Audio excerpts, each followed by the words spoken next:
지난번에는 보수의 심장 대구에 가서 홍준표 시장 인터뷰하고 왔잖아요. 이번에는 야권의 심장 전남으로 갑니다. 이러다가 제가 출장 전문 앵커가 될 것 같습니다. 반갑습니다. 초대해 주셔서 감사합니다. 이거 제가 감사합니다. 전국의 지자체 중에 이렇게 전망 좋은 곳은 여기가 유일한 것 같습니다. 역시 보는 눈이 계시군요. 매생이라고 혹시 아신 겁니까? 매생이 알죠. 미운 사이한테는 매생이국을 뜨겁게 해면은 김이 잘 안 나요. 여기 주면은 몰라. 그래서 먹다가 입천장 뛴다는 거죠. 정치인 중에 뜨거운 매생이국 주고 싶은 사람 있으신가요? 떠오르는 사람이? 그 요즘에 12.3 비상계엄 이렇게 뜬 사람 있잖아요. 네. 근데 뜨거운 매생이국도 아까워 사실은. 아무것도 주고 싶지 않아요. 이걸 뭐 삼관왕이라고 해야 되나요? 국회의원도 거치시고 장관도 거치시고 또 도지사도 역임하고 계시니까 하나만 다시 하라고 그런다면 어떤 거를 또 해보고 싶으세요? 셋 중에? 하나만 하라고 하면은 요즘에 국회의원들의 시절 아니에요.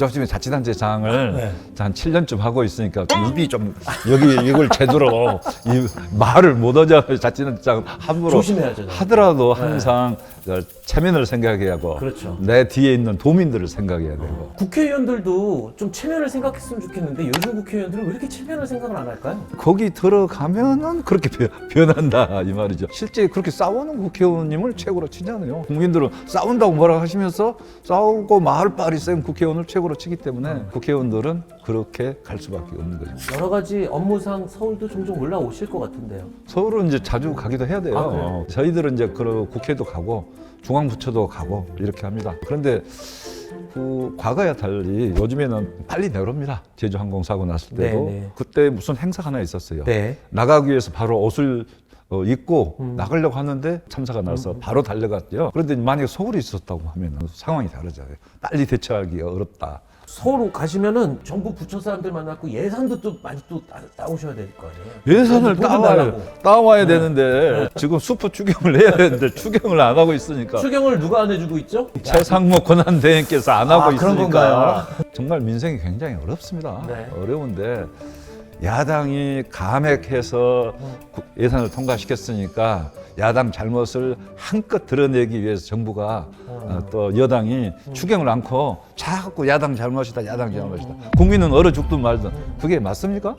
야당 정치인들이 주로 주장하는 내용과 지자체장으로서는 주장할 수 있는 내용이 가끔가다 결이 다른 경우도 있는 것 같아요. 아까 예산 얘기도 그렇고요. 탄핵도 마찬가지입니다. 제 야당 내부에 물어보면은 지금 30차례 탄핵이 진행됐고 그 가운데 대부분이 헌재에서 기각이 됐고 뭐 이런 걸 보면 야당 내에서도 또 많은 정치인들이 그런 얘기를 해요. 이거 더 많이 하면 국민들이 욕한다. 제가 어떤 말을 하더라도 객관적으로 봐주신 거죠. 그럼요. 저는 뭐 이제 또 물리기 없어요. 알겠습니다. 그래서 최근 상황은 탄핵을 안 할 수 없는 상황 아닌가요? 그래요? 상식적으로 봐도 헌법상에 해야 될 역할을 권한대행이 안 하고 더구나 이 비상시국에 나라가 굉장히 어렵잖아요. 이럴 땐 헌법 질서를 빨리 안정시키고 헌법대로 해야 될 거 아니에요. 네. 안 하고 있잖아요. 이미 헌법재판소에서 판결까지 나온 사항을 이행을 안 한다? 헌법재판소 위에 최상목 권한대행이 있다. 이것은 말이 안 되는 거죠. 그것은 그럼 당연히 탄핵을 오히려 빨리 해야 되는데 요즘 비상시국이니까 국민들이 너무 어려워할까 봐서 야당은 좀 그동안 참았다 저는 그렇게 생각하고 그럼 지금 문제고. 마은혁 재판관도 임명하고 뭐 하고 그러면 시간이 더 걸릴 텐데 지금 계속 지연되고 있잖아요. 마은혁 재판관이 임명된다 하더라도 지금까지 심리 과정에 참여를 안 했기 때문에 네. 결심 과정에서 참여를 안 하고 할 수는 있죠. 그렇지만은 그것은 헌법재판소에서 결정할 일이지 권한대행이 임명 안 한다 결정하는 것은 월권이죠. 그건 대한민국 삼척 동자도 아는 월권인데 어떤 생각으로 대권 선언에 대한 뜻을 밝히셨는지 일 잘하는 건 이제 인정합니다. 하지만 거기에 플러스 알파가 더 있지 않아야 될까? 잠룡들과 좀 겨루려면 그 이미 알려진 분들 또 대선으로 나오겠다 오래 한 분들은 나름대로 새로운 인물의 이미지가 없잖아요. 네. 그렇지만 김영록은 새로운 인물로 나이가 좀 있지요. 그렇지만 다 새로운 인물로 보는 거고 저 사람이 신선하다. 정책을 보니까 앞으로 대한민국을 이끌어 갈 만하다. 막 이렇게 된다 하면은 또 다크호스처럼 확 떠오르는 수도 있기 때문에 일 잘하고 플러스 알파 신선함, 신선함 그다음에 정치력도 정치력도 있다. 진짜 우리나라가 그동안 압축 성장하면서 선진국 대열에 이미 들어섰잖아요. 네. 그렇긴 하지만 압축 성장에 여러 가지 문제점이 있는 것도 사실이란 말이에요. 이제 그런 모든 문제점들이 87년 체제가 산업화 민주화하면서 기여도 많이 했지만은 너무 극한 대립으로 가면서 12.3 비상계엄까지 선포하는 그런 괴물 대통령까지 나오고 만 거 아니에요. 그렇다면 이 체제가 바꿔져야 되고 새로운 대한민국으로 가야 된다. 저는 여러 가지 경험도 있고 어떻게 해야 이 일이 되는지 성과가 날 수 있는지 그 일의 DNA 네. 그게 저한테는 있다고 생각하기 때문에 국회의원 선거 2028년 아니에요 4월달 네, 네. 그 전까지 3년간 그런 일을 다 마무리를 하고 필요하면 헌법 개정도 하고 이렇게 해서 새로운 대한민국을 만들어 가는데 저 김영록이 큰 역할을 하고 싶다 그런 뜻입니다.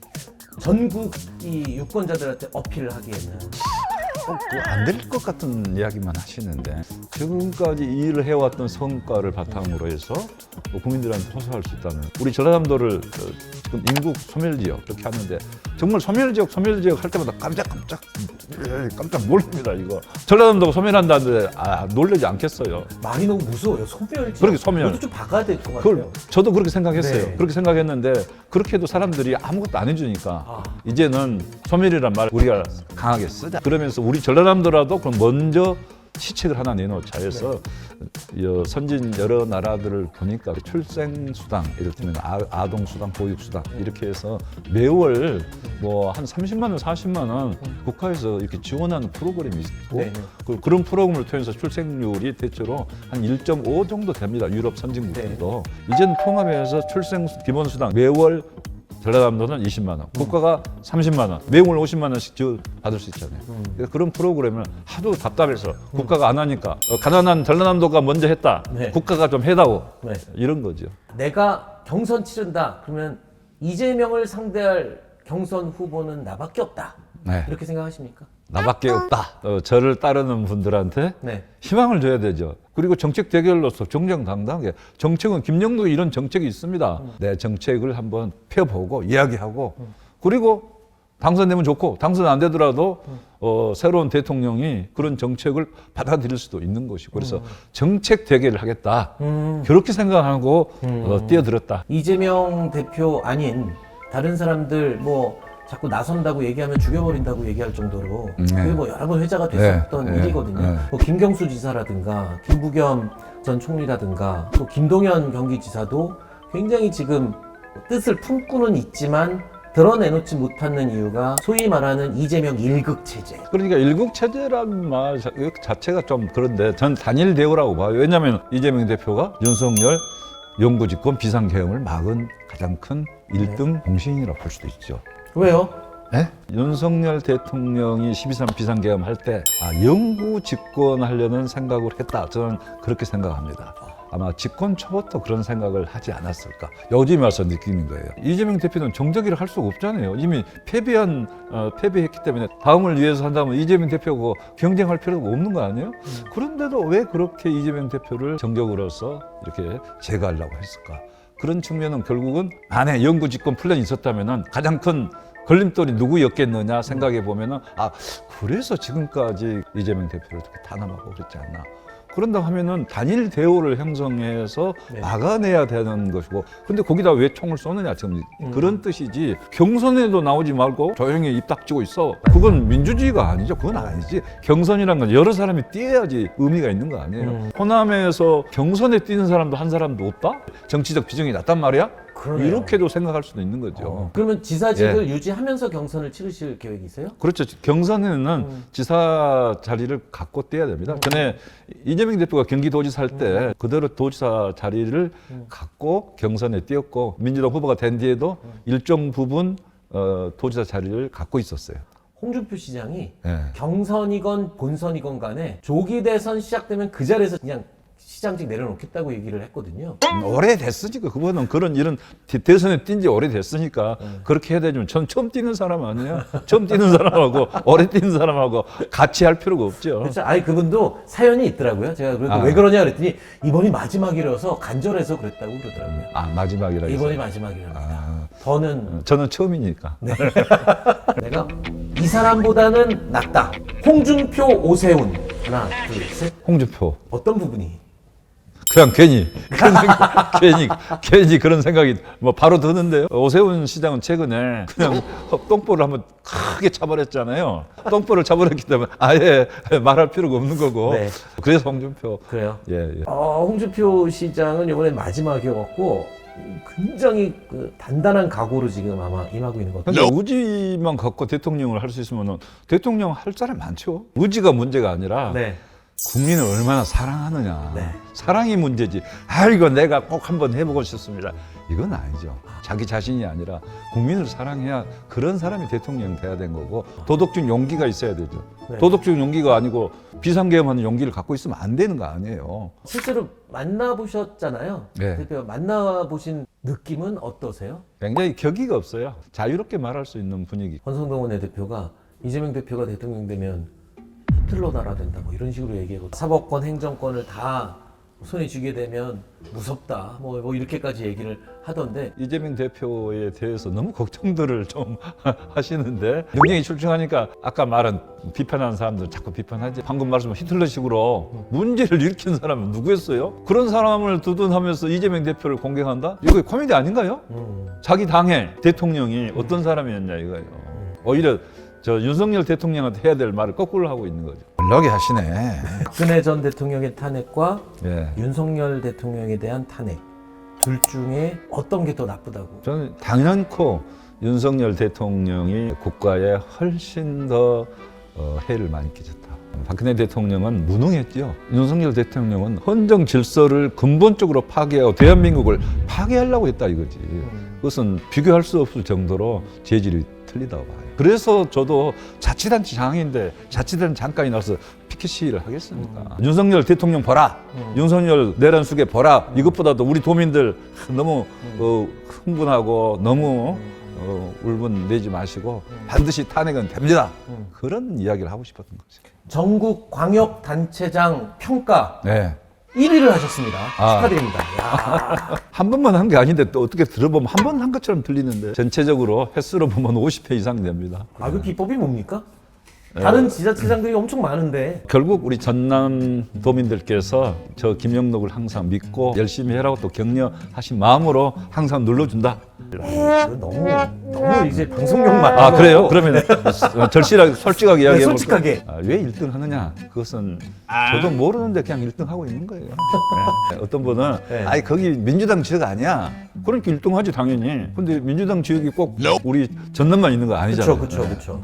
그다음에 또 전에는 문재인 대통령 인기 좋잖아. 네. 그러니까 묻혀가는 거지. 문재인 대통령 아닌 시절에도 계속 1등을 하고 있으니까 네. 그것도 말이 안 맞잖아요. 저 여론조사하면 민주당이 높이 나오잖아. 네. 묻혀가는 거 아니야? 근데 민주당 여론조사 지지율은 떨어지는데 저는 올라갈 때도 있으니까 그것은 꼭 그렇다고 볼 수는 없는 거예요. 다른 지자체장은 몰라도 전남도지사는 추천되는 순간 당선이다. 그것은 하나는 알고 둘은 모르는 거죠. 경선을 거쳐야죠. 그쵸. 경선이 또 그만큼 굉장히 어려운 과정을 겪는 거고 경선이 곧 본선이라는 말이잖아요. 오히려 호남의 국회의원들이 다선이 없어요. 네. 호남은 쉽게 당선되니까 자기 힘으로 당선되지 않는다 해서 그렇죠. 자꾸 자르라. 뭐 호남에서는 다선이 되면은 안 된다. 이런 뭐 비슷한 논리가 있다 보니까 또 거꾸로만 더 어려운 거 아니에요? 수도권은 4선, 5선, 6선 이렇게 있잖아요. 박지원 의원님이랑 굉장히 친하신 걸로 제가 얘기를 들었어요. 가깝잖아요, 목포 또. 네. 원래 가깝고 목포 지역구 하다가 네. 지금 현재는 해남 진도 안도 제가 과거에 국회의원 했던 네. 그 지역에서 이제 국회의원을 하고 계시고 정말 그 지역이 넓거든요. 섬도 네, 많고. 그렇죠. 근데 정말 열심히 하시고 통화도 자주 하세요, 요즘도? 통화를 한 게 아니라 예산 확보 요구 좀 해줘. 이거 성대모사 하신 겁니까? 그 지역 일을 열심히 한다는 말씀이죠. 네. 박 전 대표님하고는 이심전심이에요, 모든 게. 결정적인 때는 이제 제가 또 멘토처럼 무지하기도 하죠. 전남도지사로서 야 사람들이 이거 전남 이거를 모르면 안 되는데 모르고 있는 거 아까운 거 있으면 한 두 가지만 좀 추천을 해주시겠어요? 에너지 대전환 시대다 이렇게 하고 있기 때문에 특히 해상풍력의 여러 가지 자원 여건이 좋습니다. 그래서 18기가와트까지 지금 현재 허가를 받았어요. 네. 18기가와트면은 18만 명의 일자리를 만들어 낼 수 있다. 그래요. 재생에너지 면에서도 국가적으로 노력해야 되는데 전라남도가 제일 앞장서고 있고 계속 할 말이 많습니다. 감사합니다. 네. 오늘 말씀 너무 최고의 말씀이었습니다. 네. 감사합니다. 그다음에 오늘 오신 분들 선물 다 멍청 드려. 몽창. 하나가 뭐야 하나가.